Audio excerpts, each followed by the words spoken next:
Hey everybody, Max Neubauer with Guild Mortgage. I'm here with Brett Branham with Tide Law with some important information. If you've purchased a house in the past year, Brett's going to share with you some important steps to help you save a lot of money.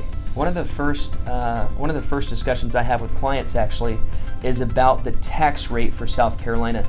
In South Carolina, there's two tax rates. There's a non-resident rate, which is at 6%, and then there's a resident rate, which is 4%. You would think automatically they put you as a resident. If you're moving down from up north, or if you're moving to another home, you already live here in South Carolina, you would think that you automatically qualify for that resident rate, but there's some steps you have to take in order to get the primary resident rate. They automatically, the state does, automatically put you in at the 6% rate, which is the non-resident rate. In order to qualify for the resident rate, there's a couple things you gotta do.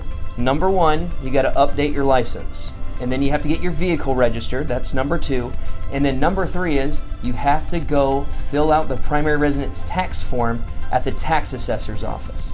Once you do that, the tax assessor receives your paperwork and then helps you to qualify for the primary resident rate. You get a discount.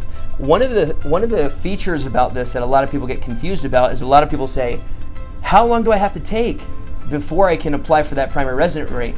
A lot of times people get bad advice and they say I have to wait a year. I have to be here for a year before I can apply for the primary resident rate. But you can actually do it as soon as you do those three steps. ID, vehicle registration, tax assessor. So once you do that, you can get the primary resident rate and you get a significant decrease in your taxes. It basically cuts your taxes by about half of what they could be. So all these, it's interesting. I actually had someone from New York who came down here. They lived here for 7 years in their property. Tax rates in New York are like astronomical, thousands of dollars a month. And so he was paying the non-resident rate the entire time, thinking that he was getting a discount when the whole time he was paying the secondary rate. Wasn't even getting the tax break. So you want to do this timing wise. Another question that we get asked a lot is, when do we do it? Mm-hmm. So you do it as soon as you can. The sooner that you do it, the better.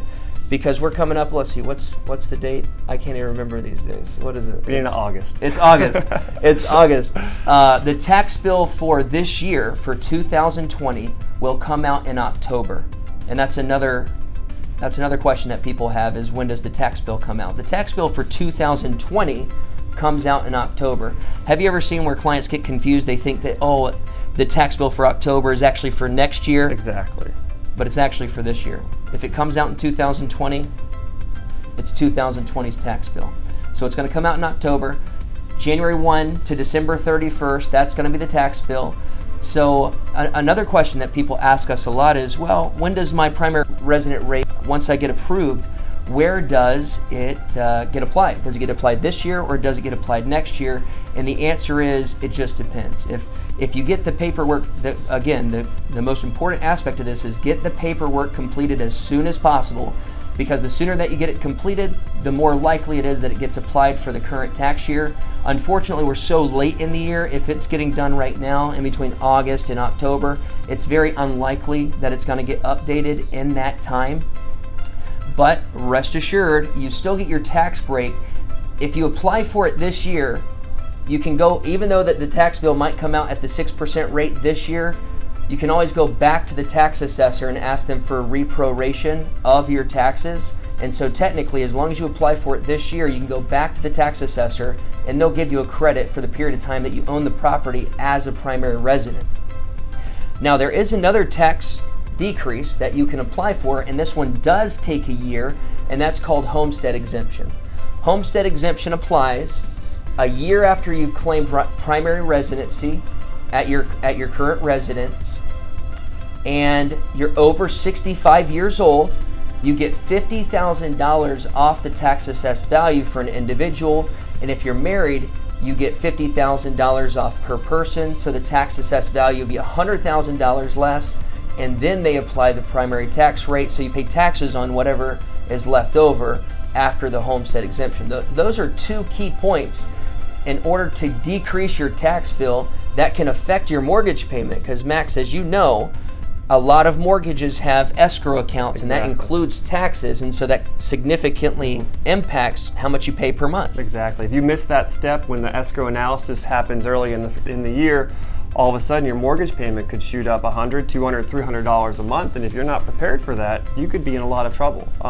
Another interesting fact, make sure you follow through with the assessor. When my wife and I purchased our house a number of years ago, we did our steps, got everything in, and it never made it out of the queue for some accidental reason at the assessor's office. So you want to follow up. They will send an email with a confirmation that you have all the documents you need, or if you're missing a document, they'll let you know that as well shortly after you submit it. So definitely follow up to make sure your application got approved. So. Yeah, there's only a few people actually working on these applications. Thousands of people moving here.